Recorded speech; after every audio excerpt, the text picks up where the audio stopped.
খবর 24 সাথে আপনাকে স্বাগত।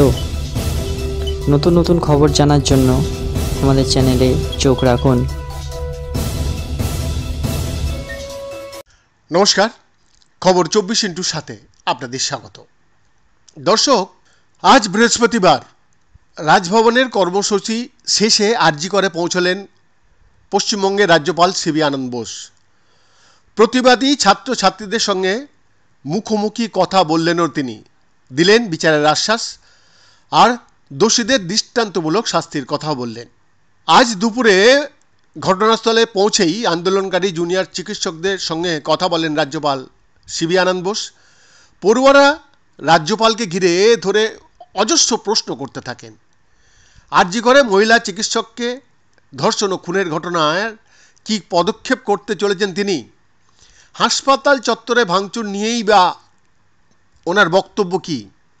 এতে রাজ্যপাল উত্তর দেন, আমি আপনাদের সঙ্গে আছি, আপনারা বিচার পাবেন, আমরা সকলে রয়েছি আপনাদের সঙ্গে, আমাদের সকলকে একসঙ্গে কাজ করতে হবে।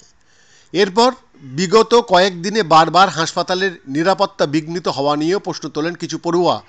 এতে সিবি আনন্দ বোস বলেন, আপাতত পরিস্থিতি খতিয়ে দেখতে দিন, এরপর আপনাদের সঙ্গে কথা বলে আপনাদের মতামত নিয়েই যাবতীয় পদক্ষেপ গ্রহণ করব আমরা। ছাত্রদের সঙ্গে একদফা কথোপকথন সেরে এমার্জেন্সি বিল্ডিংয়ের দিকে যান তিনি। প্রসঙ্গত বুধবার সন্ধ্যায় প্রথম আরজি করের ঘটনা নিয়ে মুখ খুলেছেন রাজ্যপাল সিবি আনন্দ বোস। বলেছেন, আরজি করের ঘটনা ভয়াবহ, এতে আমাদের বিবেকে একটা ঝাঁকুনি লাগা উচিত। যা ঘটেছে তা গোটা বাংলার কাছে লজ্জার, দেশ তো বটেই, মানব জাতির কাছেও লজ্জার। বুধবার রাত 12টা নাগাদ আরজি করের সামনে রাত দখলের কর্মসূচি শুরু হয়েছিল। ঠিক তার পরপরই একদল উন্মত্ত জনতা আচমকা পুলিশের ব্যারিকেড ভেঙে হাসপাতালের ভেতরে ঢুকে ভাঙচুর চালাতে থাকেন।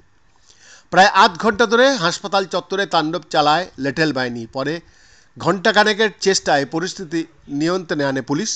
কয়েকজন পুলিশ কর্মীও জখম হয়েছেন হামলাকারীদের ছোড়া ইটে। কিন্তু যারা হামলা চালালেন তারা কারা? বৃহস্পতিবার মানে আজ সকাল পর্যন্ত তা স্পষ্ট জানা যায়নি। এরপরেই পরিস্থিতি খতিয়ে দেখতে ঘটনাস্থলে পৌঁছে গিয়েছেন পশ্চিমবঙ্গের রাজ্যপাল সিবি আনন্দ বোস। বৈদ্যনাথ দাসের রিপোর্ট, খবর 24/7।